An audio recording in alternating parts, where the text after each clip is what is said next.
नमस्कार दोस्तों, welcome to Ram sir Hindi channel. दोस्तों, Dainik Jagran editorial dictation 90 WPM से स्टार्ट होगा 5 सेकंड बाद।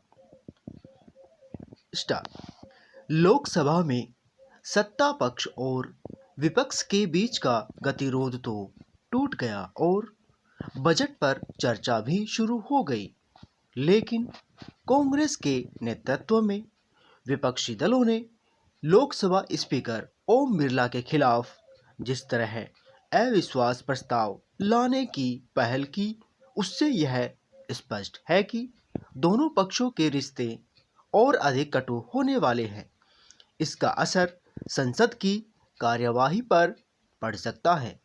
फिलहाल कहना कठिन है कि इस अविश्वास प्रस्ताव का क्या होगा, लेकिन इसकी अनदेखी नहीं की जा सकती कि कुछ समय पहले विपक्ष ने राज्यसभा के तत्कालीन सभापति जगदीप धनखड़ के खिलाफ भी अविश्वास प्रस्ताव लाने की पहल की थी।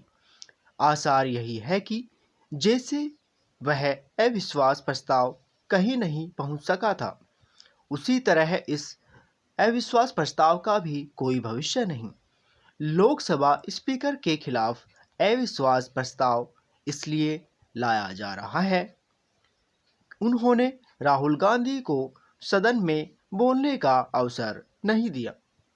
साफ है कि राहुल गांधी और उसके सहयोगी यह सिद्ध करना चाह रहे हैं कि नेता प्रतिपक्ष चीन के मामले में पूर्व सेनाध्यक्ष जनरल MM नरवणे की पुस्तक के एक पत्रिका में छपे कथित अंशों के माध्यम से जो कुछ कहना चाह रहे हैं, वह इतना विस्फोटक और सनसनीखेज है कि मोदी सरकार संकट में पड़ जाएगी। यह एक तरह का दीवा स्वप्न ही है, क्योंकि सब जानते हैं कि पिछले 6 वर्षों में राहुल गांधी के ऐसे बयानों का कहीं कोई असर नहीं हुआ। सच तो यह है कि उनके वे बयान भी असरहीन रहे जिन्हें उन्होंने एटम बम वगैरह की संज्ञा दी थी। चीन के मामले में राहुल गांधी एक तरह से गड़े मुर्दे उखाड़ने का काम कर रहे हैं। वे 2020 में गलवान में भारतीय और चीनी सैनिकों के बीच की झड़प के बाद की घटना पर जनरल नरवणे की जिस पुस्तक के बहाने यह बताना चाहते हैं कि प्रधानमंत्री चीनी सेना की आक्रामकता से डर गए हैं, वह अब तक अप्रकाशित है।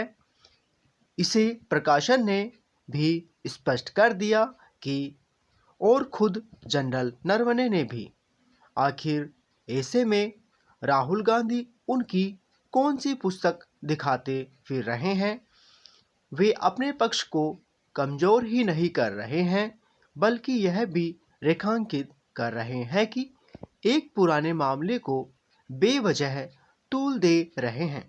राहुल कुछ भी कहने की कोशिश करे, यह किसी से छिपा नहीं कि खुद जनरल नरवणे कई बार यह कह चुके हैं कि भारतीय सेना ने चीनी सेना को सबक सिखाया था।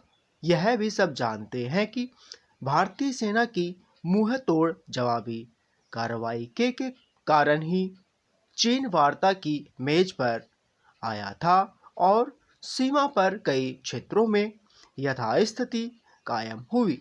यह साफ है कि राहुल गांधी को इससे कोई मतलब नहीं।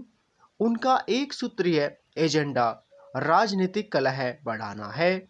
लोकसभा स्पीकर के खिलाफ अविश्वास प्रस्ताव इसी का परिचायक है। स्टॉप। दोस्तों, आज के इस एडिटोरियल की PDF और इसके कुछ इंपॉर्टेंट आउटलाइंस आप हमारे टेलीग्राम चैनल से ले सकते हो, जिसका लिंक वीडियो के डिस्क्रिप्शन में है। तो दोस्तों, आज के लिए बस इतना ही। तब तक के लिए जय हिंद, जय भारत।